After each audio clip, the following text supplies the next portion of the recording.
Voyons ensemble l'exercice 40, page 280. On part avec un tétraèdre régulier, ABCD, et on part aussi avec les points IJ, KL, MN, les milieux des différents segments, des différentes arêtes.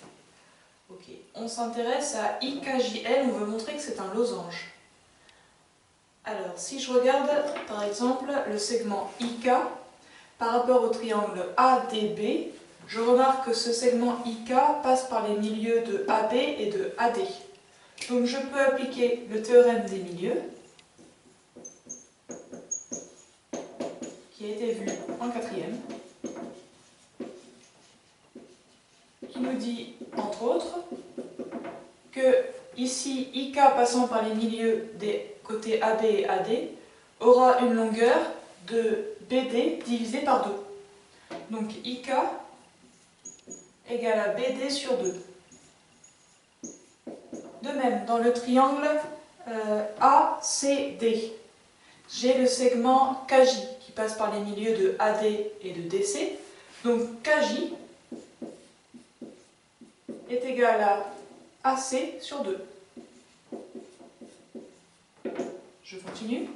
Dans le triangle DBC, je m'intéresse au segment JM. D'après ce théorème, j'obtiens que JM égale à BC. Alors, JM, non, je m'en fiche. C'est pas... Moi, je m'intéresse à IKJL. Donc M, je m'en fiche. Donc je continue sur mon triangle CDB, mais c'est JL qui m'intéresse. Et JL, il est ici, il vaudra BD sur 2.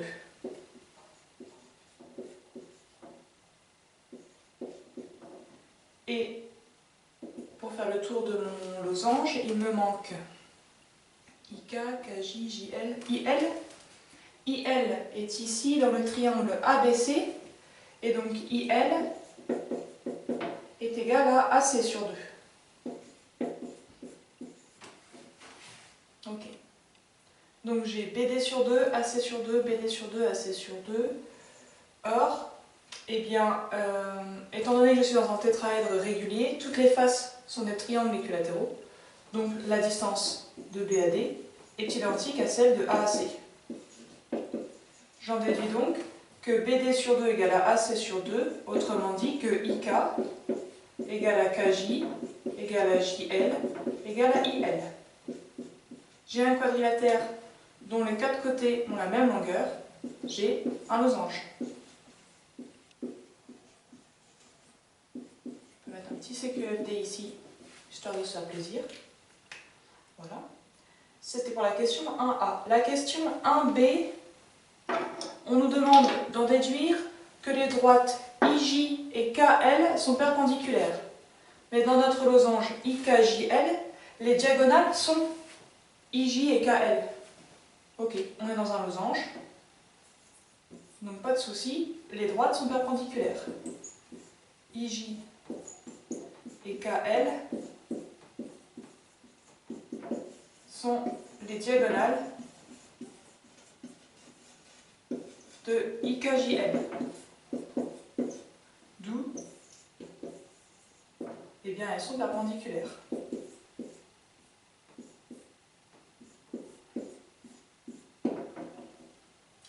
On nous demande en plus d'admettre que la droite IJ est perpendiculaire à, je jette un œil,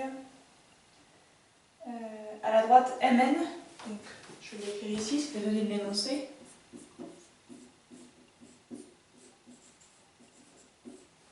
Et une deuxième chose, MN et LK sont perpendiculaires. MN et LK.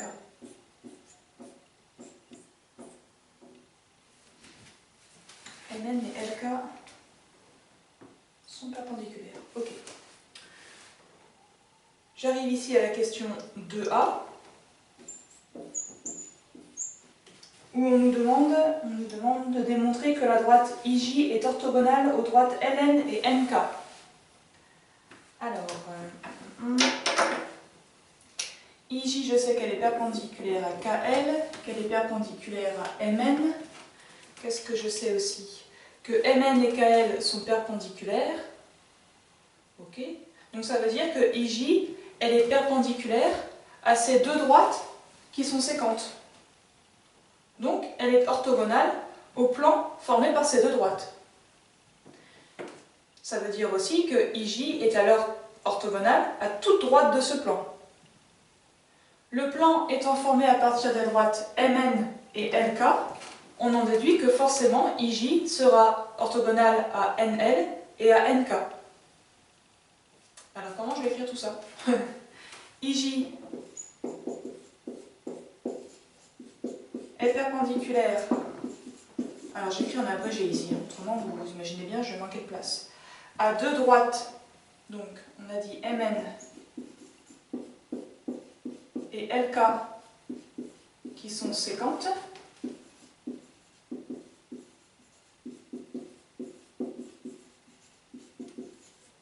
Et définissent, on va l'appeler P, définissent le plan P. Donc là c'est moi qui donne un nom au plan P parce que j'en ai besoin par la suite. Donc la droite IJ,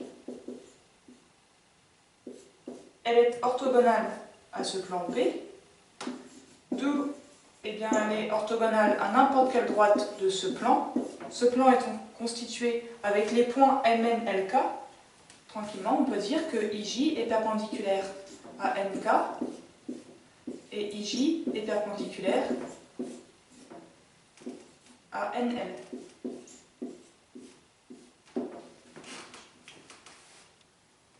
La question 2b. Déduisez-en que IJ est orthogonale à AB et CD. À AB et CD. Ok. Eh bien, j'arrive ici en 2b. Nous, on a IJ perpendiculaire à NK.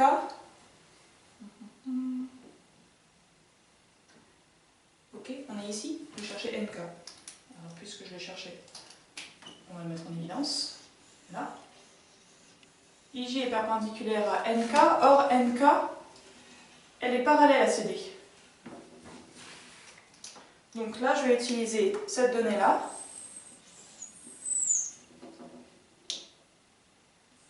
Donc IJ,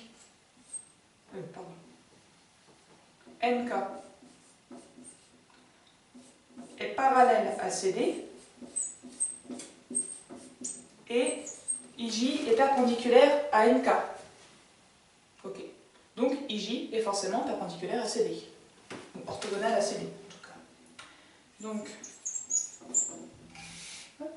IJ est orthogonale à CD. Deuxième point, on a IJ qui est perpendiculaire à NL. NL, je vais manquer de couleur comme ça. NL est ici. Alors, normalement en pointillé, mais ça c'est pas très grave. NL est ici, parallèle à AB. Si IJ est perpendiculaire à NL, elle est forcément orthogonale à AB. Donc là j'utilise cette donnée-là, plus NL, enfin, c'est pas un plus mathématique, hein, c'est un et. Hop. Et NL est parallèle à AB. D'où IJ est orthogonale à AB.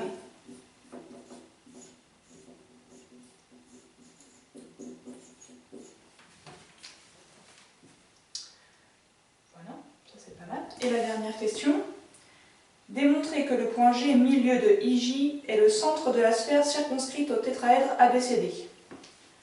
Alors, G milieu de IJ. IJ est ici. Son milieu va être à peu près ici. Voilà G. Qu'est-ce qu'on va pouvoir dire? Là, je vais devoir effacer. Je suis désolée. Bien, je vais effacer le début.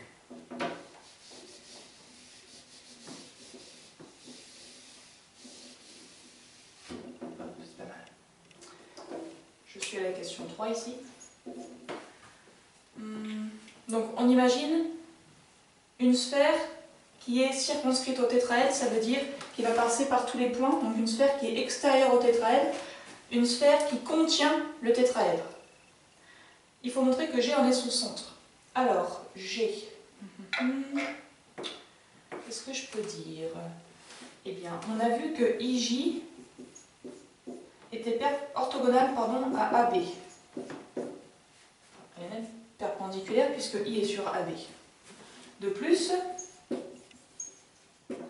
I est le milieu de AB. Donc je vais traduire ça par AI égale à IB.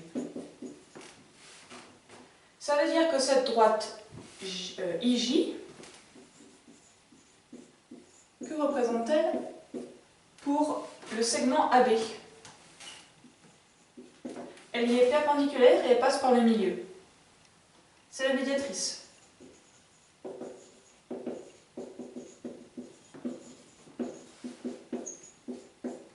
Ok?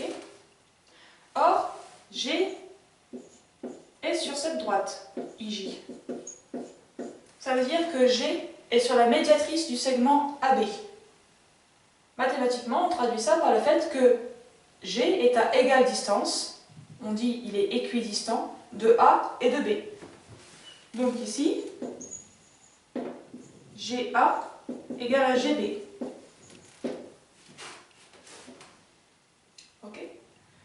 Je fais la même chose avec le fait que IJ est perpendiculaire à CD. Et J est le milieu de CD. Donc, cette droite IJ,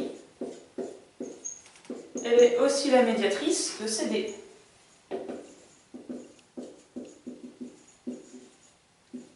De même, G appartient à cette droite IJ, il est sur la médiatrice du segment CD, donc GC égale à GD.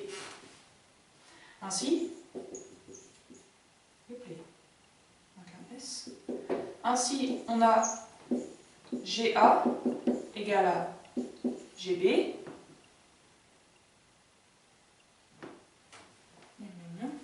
égale à GC égale à GD, d'où le résultat. D'où G est le centre de la sphère.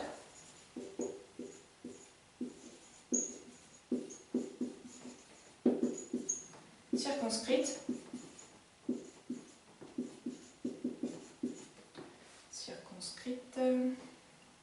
à ABCD, tout simplement.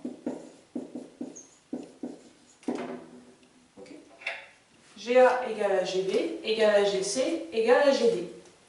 G étant le milieu de IJ, I le milieu de AB, J le milieu de CD, ok, tout y est. Donc si on voulait tracer ici la sphère circonscrite au tétraèdre, il faudrait prendre G comme centre, ici tracer le cercle circonscrit à ABD, et puis passer ça en mode 3D. Vous pouvez essayer sur GeoGebra, ça marche très bien. Moi j'ai terminé pour cet exercice. Merci.